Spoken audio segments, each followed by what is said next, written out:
I think one of the things that's really powerful is just a lot of people, they give away their sovereignty and their power first thing in the morning. The first thing in the morning, they'll pick up their phone and they'll check everything, you know, because there's the way it's set up, right? They're getting their dopamine fixes and it's just really rewiring their brain.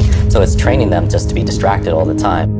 What's your morning routine look like? How does one avoid falling into the trap of reaching right for the cell phone and letting the world dictate? Okay, so I like really managing my first hour of the day and the last hour of the day, because it just, that's where I could control. Like sometimes when you go to the office, things are gonna hit you and such like that. But here, when you wake up, instead of reaching for your phone, right? Because first of all, I always keep it, I don't keep the phone actually, and I don't touch my phone the first hour. Because the problem is when you check for your email, for instance, all you're training yourself is just how to respond. You're reacting to everybody else's demands that they have for you, all their requests of the things that they're sending you. And so that's something that I don't want to train my brain to do. I meditate 20 minutes in the morning. You know, I have a full glass of water. I plan my day. I just write down 3 business things that I want to be able to focus on, and then 3 personal things, and that's a win for me. I don't have to go through a checklist of 200 things. If I just do these 3 things, it's a win for me.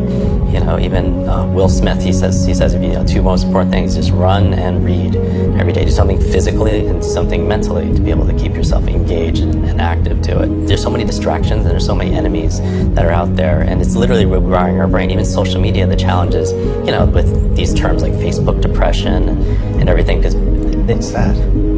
This is social media depression, because whereas everyone's looking at their feed and they're comparing their lives to other people, their highlights of other people's lives. Wow. And there's actually less life satisfaction, more sadness, depression, and stuff like that, because everyone is comparing themselves to other people. And it's a challenge, but more and more time is spent there. But you mean, these devices are created to literally jolt you with dopamine, give you these fixes. And also, the other reason why you want to routine your life that's important is because a lot of people nowadays, in addition to the overload and the overwhelm we all feel from the demands, is something called decision fatigue. And decision fatigue is saying that, latest research is saying that you can only make a certain amount, a set amount of good decisions a day. And then after that, you can't. And so people like, even simply, you've heard that Mark Zuckerberg or Tony Hsieh, they wear the same clothes every single day, the same sweatshirt, the same Zappos t-shirts, and you ask them, not the same, you know, they have their whole wardrobe, 20 of them. But the reason why is because they don't want to waste a decision on what should I wear today when they could be working on, you know, the things that they're most, you know, excited about.